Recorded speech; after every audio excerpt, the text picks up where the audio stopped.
how are you achieving higher growth at Cowboy Kush, and kind of what's on the horizon for continuing to grow your business? Yes, growth has been a really unique thing. Been approached by a lot of people who are very interested. I even had a family office that was interested in a straight equity buy-in already, which is really cool. So we have some interest from a lot of different groups. And for us, we want to focus on what we're doing best. Right now, we're crushing the pre-roll game. We're creating amazing partnerships. We're bringing great quality to the market at unbeatable prices for consumers. And so we really want to bring out our variety of pre-roll SKUs first and foremost before we even expand to other states. But I will say at the core of the company, going back to how we're really partnership focused, that is one of our biggest things right now in growing the company is establishing the right partnerships.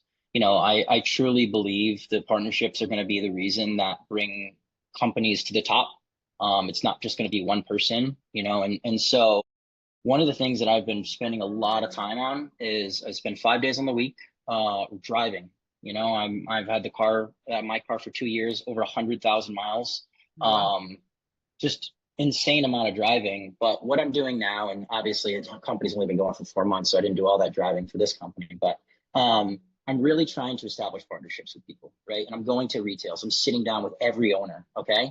And I'm listening into what they want, right? What they're looking for. Because I think, one of the things that this industry has is there's a lot of complexity, there's a lot of differentiation. People have different opinions, right?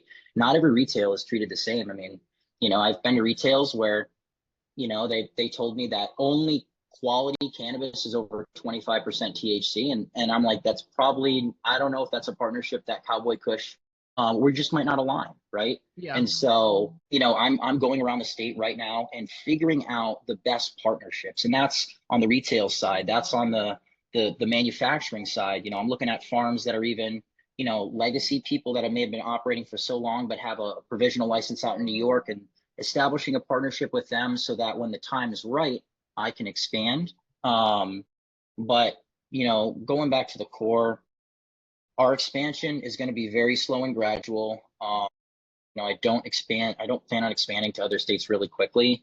Even though there's been a lot of interest, it's just, I think we've been in cannabis enough, all of us, to see that, companies are very, very quick to grow, but not every company that's been growing so fast succeeds. And I think that's a really important factor to look at. A lot of businesses get started and a lot don't make it, right? And there's all Yeah. sorts of factors, but I think the growth is really one really, really important factor in most businesses. So that's the first thing. And then the second is a very strategically a process to bring on employees, but be very strategic about it. And Dustin, I'll bring the word overhead up again. We want Mhm. to maintain low overhead throughout, right? And that's going to allow us to offer amazing prices to our consumers, which is ultimately going to propel the business and allow us to reinvest even